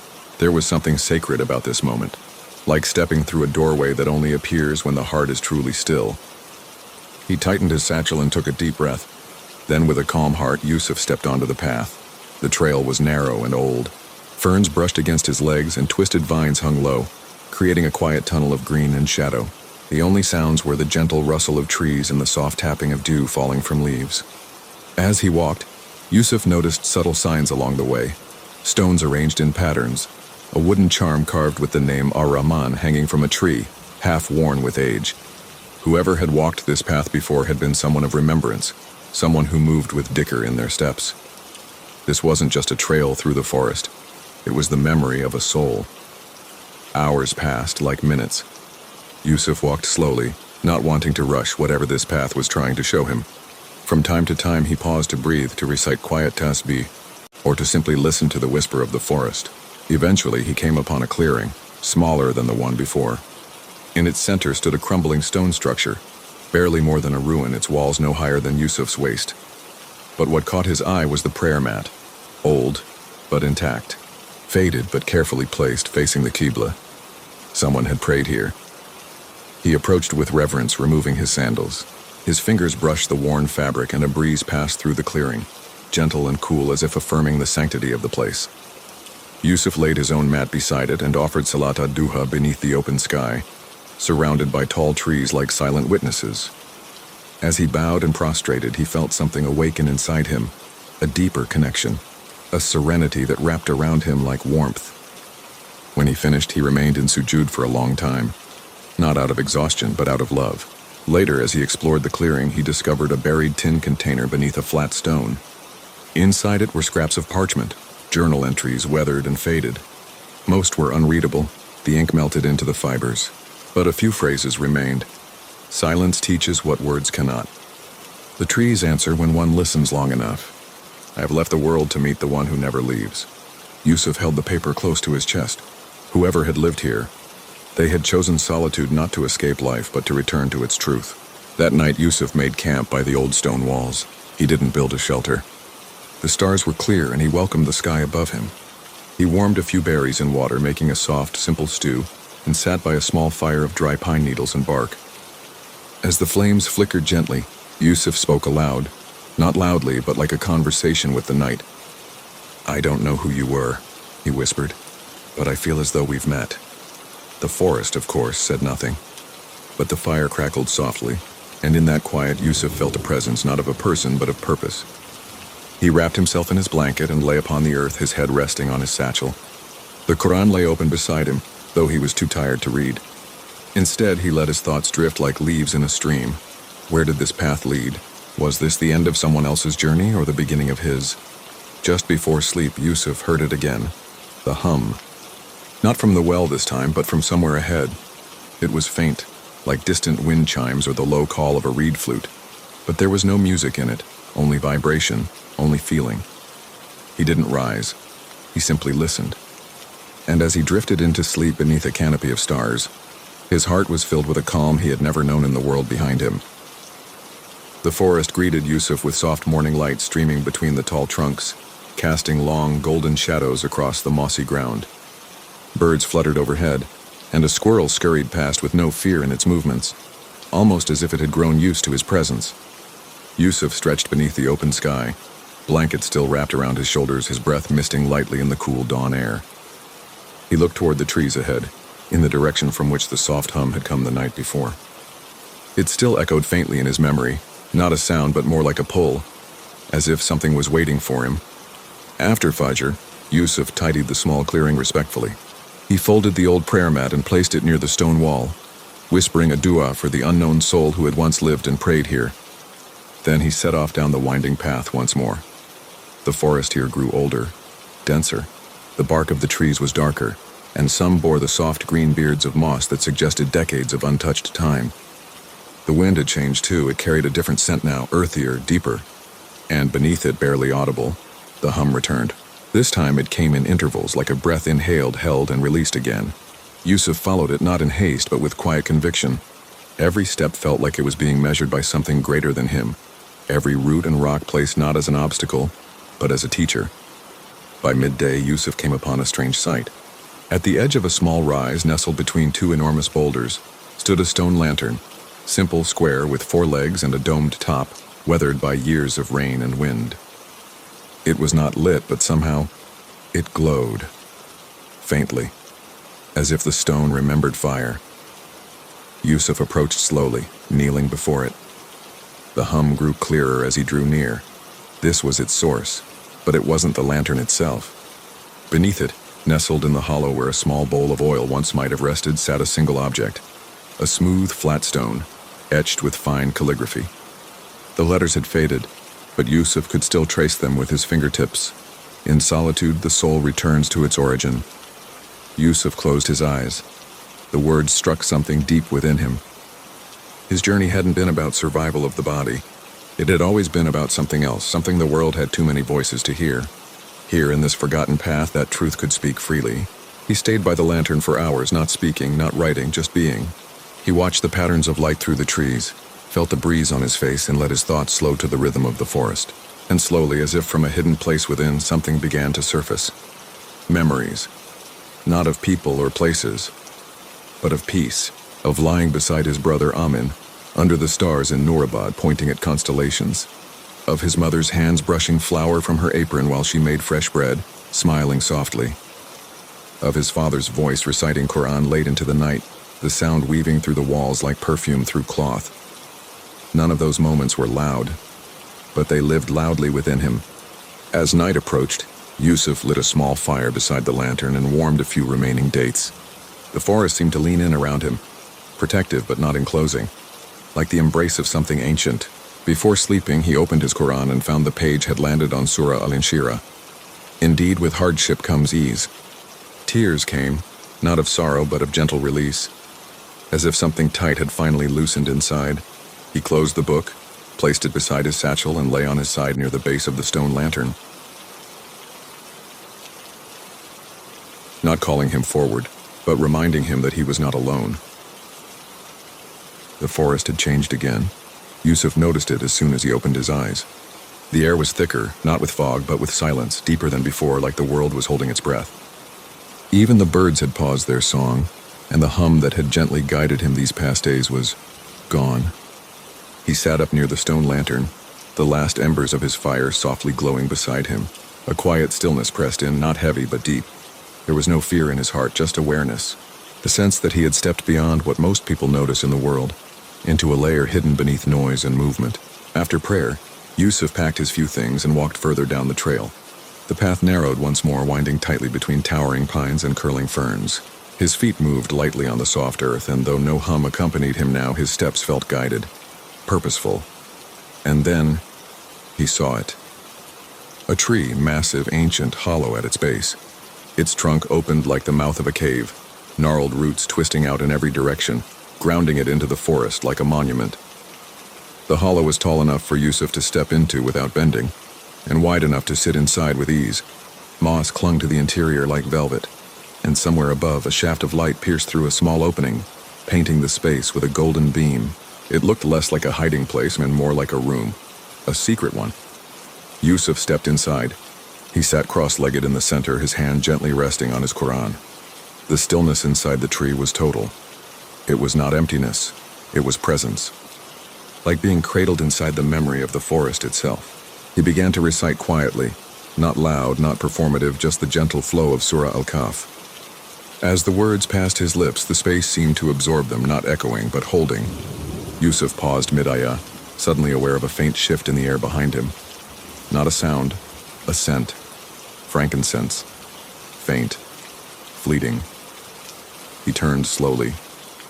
There, pressed gently into the inner wall of the hollow, was a mark, carved into the wood and long faded but still visible in the right light. A simple symbol, a crescent inside a circle. He had seen it once before, on the edge of a parchment in the buried tin back in the ruins.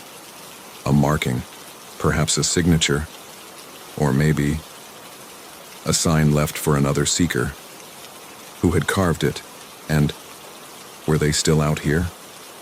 The question lingered as Yusuf stepped out from the hollow and looked up into the canopy above. Sunlight filtered through in ribbons and the air had grown warmer. The silence had shifted, not broken, just changed.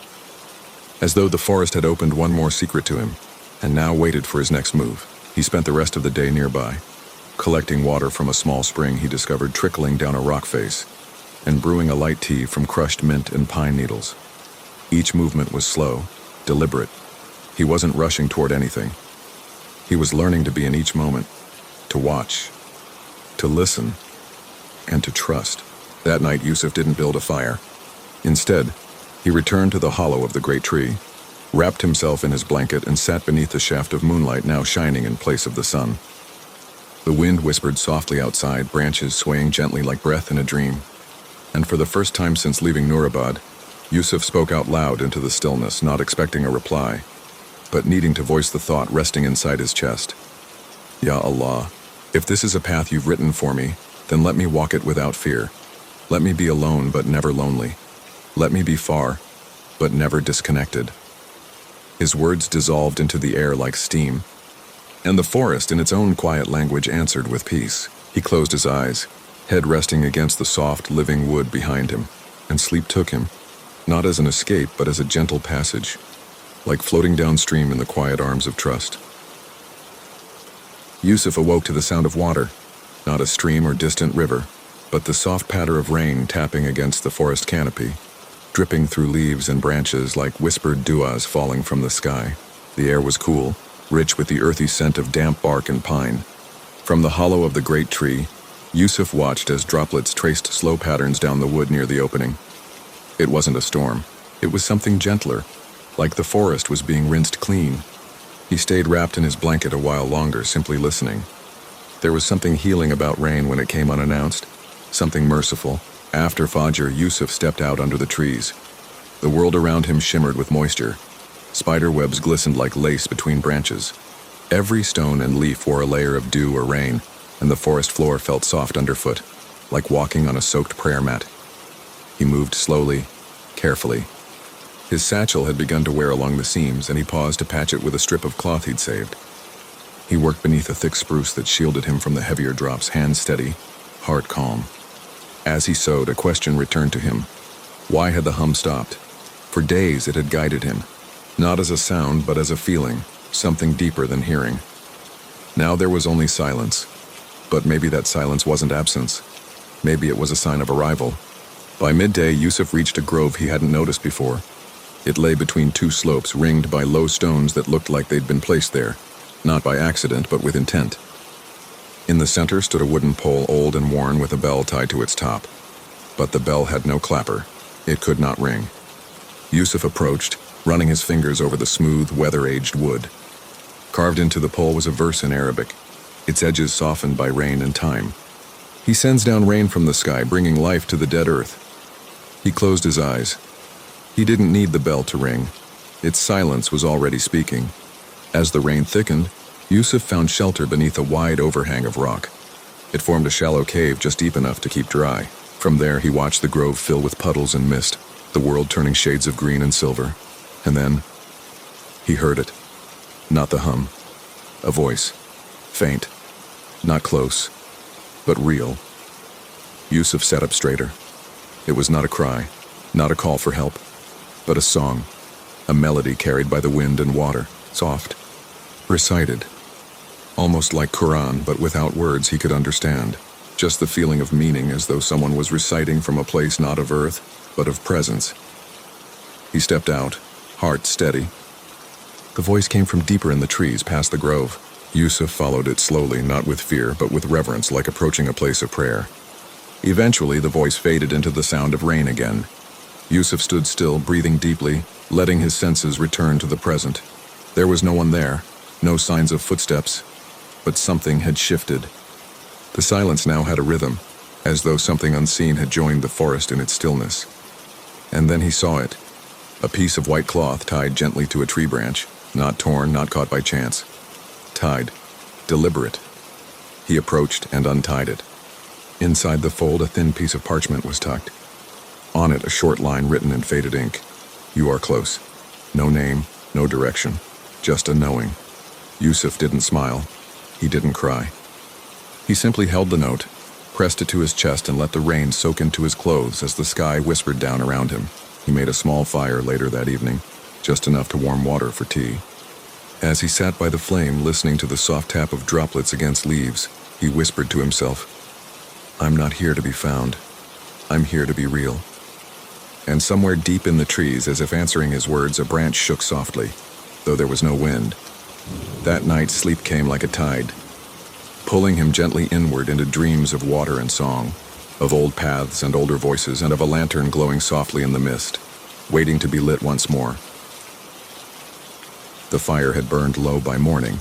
Yusuf stirred from sleep slowly, his breath rising in soft clouds as the forest exhaled around him. The rain had stopped in the night, leaving behind a world polished clean. Leaves glistened like wet glass, and the scent of pine hung heavy in the air. The small clearing tucked between the grove and the slope beyond had become a temporary home. Familiar, safe. But the parchment still rested in his satchel. "You are close," and its words vibrated with quiet urgency. So after prayer, Yusuf packed up, folded his blanket, and began to climb. The slope was not steep, but the ground was slick from the recent rain. Yusuf moved slowly, testing each step, his boots sinking slightly into soft earth. Roots twisted beneath his feet like veins in old skin, guiding him upward.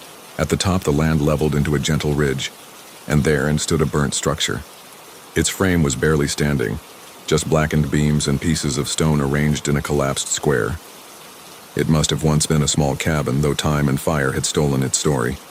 Yusuf stood silently before it. He didn't move toward it right away. He just observed. The roof was long gone. A tree had grown through one corner, reclaiming its place. Charred remnants of walls leaned at odd angles, and in the center, the faint outline of what had once been a hearth. He stepped forward, carefully navigating the fragile bones of the building. The silence here was different, not empty, more like a hush before a secret is spoken. The hearth was filled with ashes, long cold, undisturbed. Yusuf crouched, brushing away a layer of soot with the back of his hand. Something clicked beneath the surface, a small stone plate, nearly buried. He pulled it free and found it was not part of the structure. It was a lid. Underneath, nestled in a hollow space protected from flame, lay a bundle, wrapped tightly in oilcloth sealed with wax. Yusuf's breath caught. With care, he unwrapped it. Inside was a map, not of roads or landmarks, but of the forest. Faint ink drawings marked trees, rock formations, and gentle ridges. There were tiny calligraphic notes in the margins, some in Arabic, some in a language Yusuf didn't recognize. And near the bottom, circled in fading red ink, was a word, Nur, light. Yusuf sat back, holding the map in his lap. The forest was more than just forest, it was a living memory. Someone had walked these paths before him, perhaps many years ago, leaving behind signs not to escape the wild, but to understand it. He traced the markings on the map. Some matched places he'd already seen, the grove with the bell, the hollow tree, the stream near the ruins. They weren't random waypoints. They were intentional, a journey designed to be rediscovered. He was not just surviving. He was following footsteps of those who had sought presence, not just protection. The rest of the day passed in quiet exploration. Yusuf used the map to retrace a few steps, confirming landmarks, comparing curves in the land to those drawn in ink. Each match felt like a whisper from the past, like shaking hands across time. As the sun dipped low behind the trees, painting the sky in hues of soft amber and lavender, Yusuf returned to the remains of the cabin. There was no roof, but he slept there anyway. Beneath the stars, with the hearth behind him and the map beside him, he dreamt of a voice, not the hum, not the song, but a recitation. A Quranic ayah, spoken in the gentlest tone. "And he found you lost and guided you." Yusuf awoke just before dawn, the echo of those words lingering in his heart. He whispered, "Alhamdulillah," and smiled softly into the quiet. The morning mist rolled across the ridge like soft breath, drifting low between the trees and curling over the blackened ruins of the cabin. Yusuf stood at its edge, wrapped in his cloak, eyes fixed on the map spread across a smooth stone. The ink was faded, but the marks had grown familiar. The circled word, Nur, glowed in his mind like a quiet lantern. The map had guided him here, but its story wasn't over.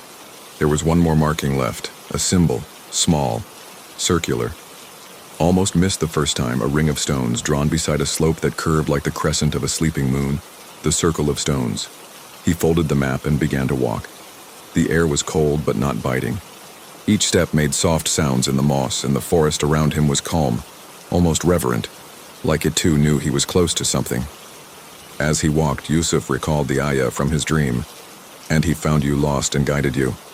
It hadn't left him. It pulsed gently with each heartbeat, not like a memory but like a companion. The trees thinned slightly ahead and the slope rose in a slow, graceful arc.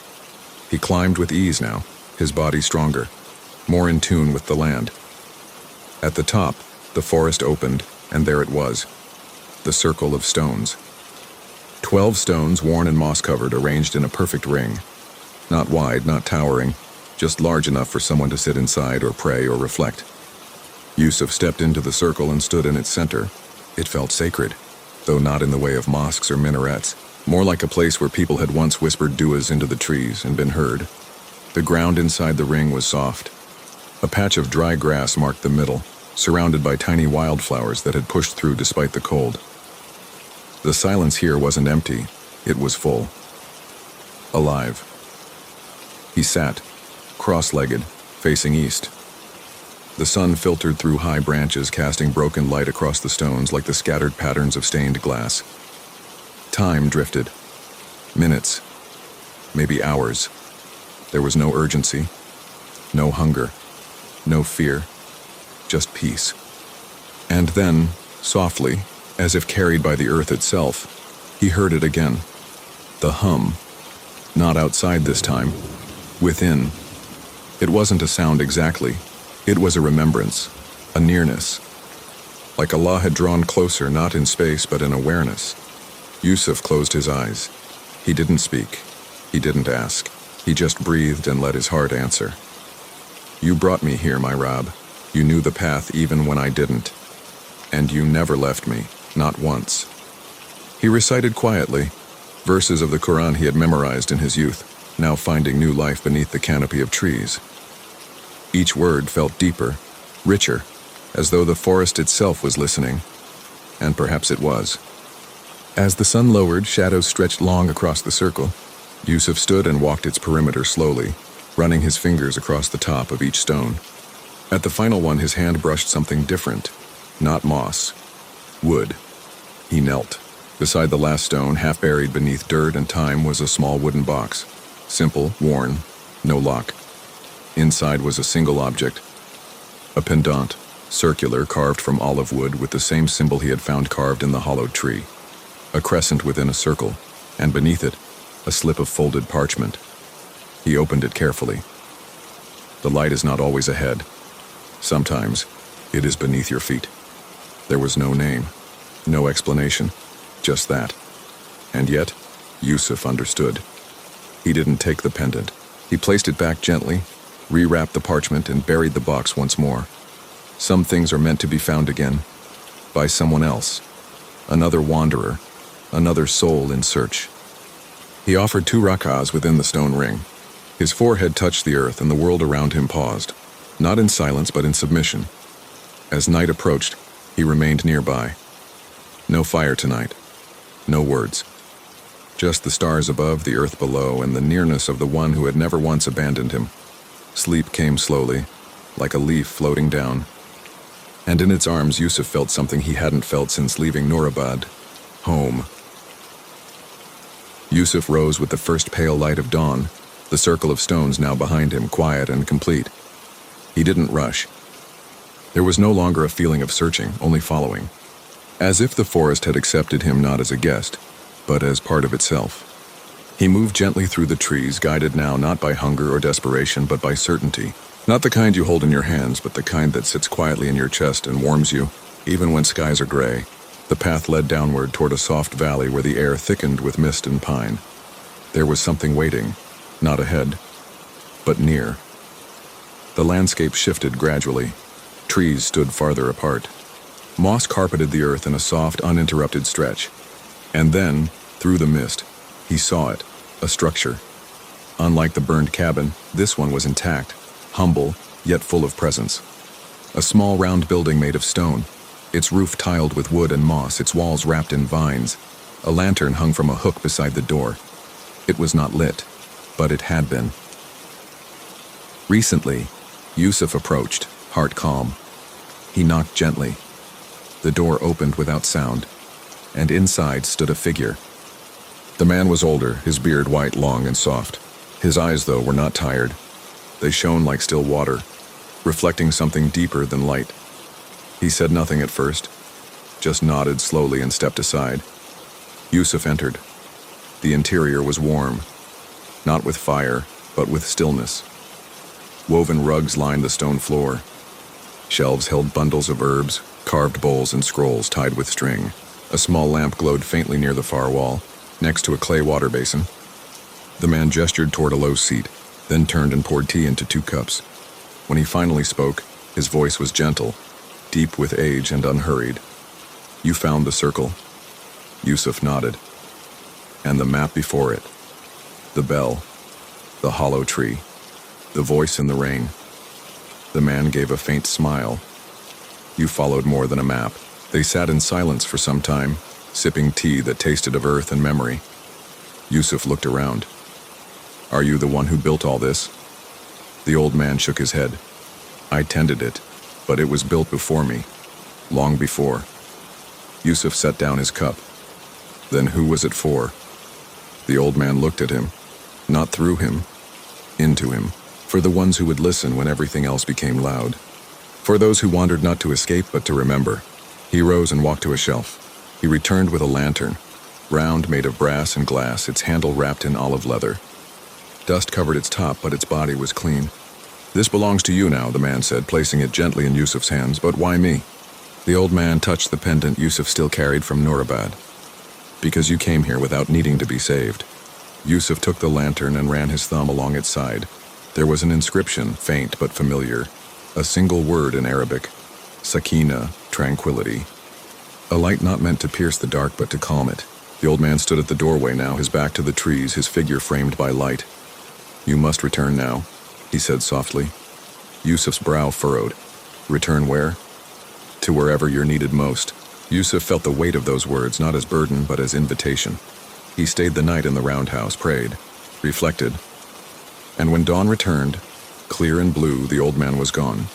No note, no trail, only a fresh flame lit inside the lantern. Yusuf stepped outside with it in hand, and the forest greeted him as if welcoming back someone it had long known. The way back was both familiar and new. Landmarks now held meaning. The bell without a clapper no longer felt silent, it felt full. The hollow tree was no longer a place to sleep. It was a shelter built with trust. Yusuf paused at the grove and whispered a prayer, then pressed forward. The world was still wild, still uncertain, but not frightening. Because now he carried something more powerful than escape. A reason. That evening he reached a ridge that overlooked the same valley where he'd once felt most lost. And in the distance, faint but real, he saw the thin outline of distant rooftops, not far now. He placed the lantern on the earth beside him, its flame glowing softly as stars appeared overhead. He whispered, "Guide me not to where I want to be, but to where I'll be of use." The wind stirred the trees, and somewhere far below a child's voice laughed. Yusuf stood at the edge of the ridge, the final stretch before him, a path lined with familiar trees and soft earth, leading toward the village he had once left behind. The lantern, still glowing softly beside him, felt heavier in his hand now, not in burden but in purpose. Its light wasn't bright, nor was it meant to be. It was quiet, steady, like a prayer whispered over time, a reminder that in the darkest places peace could still be found. He closed his eyes for a moment, listening to the wind. It carried the scent of the earth, of pine, of the distant river, but it also carried something else. A sound, the same hum, soft, gentle, almost imperceptible but always there. He knew it now. It was not just a sound, it was the pulse of the world, the rhythm of life that connected everything. The hum was the essence of everything around him, the trees, the earth, the wind, and the stars. It was the sound of creation itself. He had learned to listen to it. As he began his descent, the village came into view, a small, peaceful settlement nestled against the horizon, its houses tucked between trees, smoke rising from chimneys in the early morning light. The familiar warmth of home, of belonging, reached him before he even stepped foot within its boundaries. But Yusuf didn't rush. He walked slowly, the lantern in his hand casting soft light along the path, the familiar sights feeling different now, not because they had changed, but because he had. The man he was before the journey was no longer the same. He had carried his doubts, his fears, his restlessness, yet now he felt a quiet contentment, as though the world had opened up to him, not with grand answers, but with gentle questions.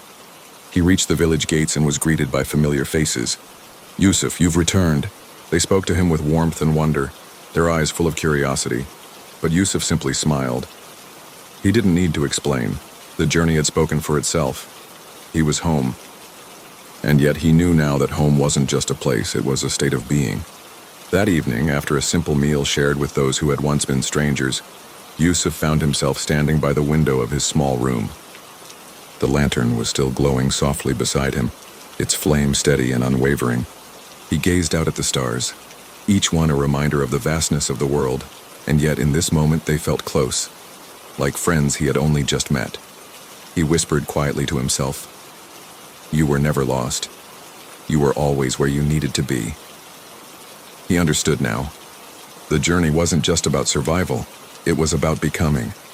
Becoming aware of the world around him, becoming attuned to the hum of creation, and above all, becoming someone who could see the light in the smallest moments. He didn't need to chase it anymore. It had always been within him. The next morning, Yusuf walked to the center of the village with the lantern in hand. The sun was rising, casting golden light across the hills. It was a quiet morning, one that felt as though the world itself was taking a breath. He reached the edge of the village and knelt by the small stream that ran nearby. The water shimmered in the early light, carrying with it the same rhythm he had learned to listen to. He placed the lantern on the ground beside the stream and let the light reflect in the water. The flame flickered softly, its light merging with the sunlight. And for the first time in a long while, Yusuf felt complete. The villagers soon gathered, drawn by the light. They stood around him in silence, watching as the lantern's glow mingled with the stream's reflection. No one spoke, but all understood. Yusuf didn't need to say anything. He had returned not to find something, but to share something, the peace of knowing that everything was already as it should be.